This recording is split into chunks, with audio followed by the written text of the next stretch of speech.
So I work at a church, which means that I have the immense privilege of being able to go to the church's 12:15 mass any day that I want. It's really cool to be able to use your lunch break to go to mass and then go back to work. The problem is that the priest at this mass likes to make a 10-minute homily, which means I have a 40 to 45-minute mass on a weekday. Father, with all due respect, that is way too long. It's Tuesday. We have things to do.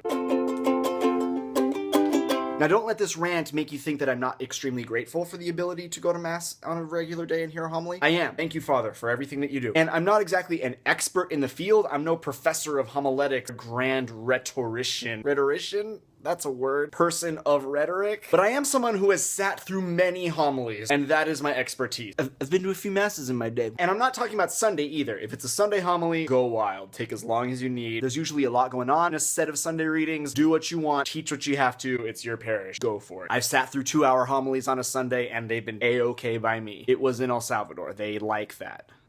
They all think that they're Oscar Romero, but, you know. I'm talking about like a daily mass, an 8 a.m., a 9 a.m., on a random Tuesday, and your audience is just people that have other things to do that day. It's either like retired people who might fall asleep because they're old, or a stay-at-home parent who, if you're lucky, the kids will behave for an entire half hour, or it's working people who have things to do before and after. A lunch break, if you're lucky, lasts 1 hour, and in that 1 hour, I have to rest, eat, and if I'm lucky, go to mass. And then I have to walk to and from all of those places. In other words, I love you, and I love Jesus, but I don't have the time or the mental wherewithal to hear a big homily right now. Is that a weird thing to get worked up about? I don't care. It matters to me. It's mattered to me since I worked at Steubenville and mass was 50 minutes long every day.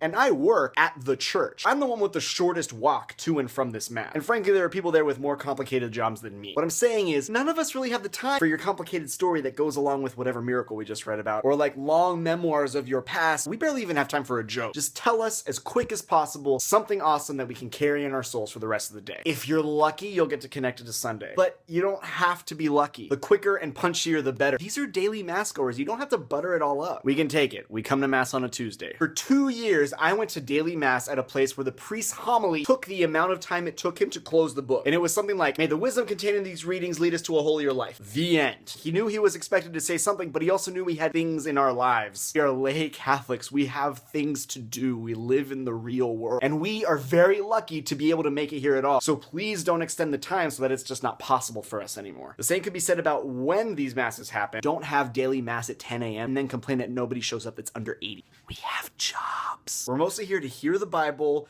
and participate in the Eucharist. We want to get taught on Sunday, but it's Tuesday and we have shit to do. I love you and I love Jesus and I need you to make mass faster on weekdays. Or, you know, take the Steve the Missionary challenge and make every homily this week. Simply subscribe to Steve the Missionary on YouTube and tell me how it goes. I don't know why you would say that, but, you know, tell me how it goes.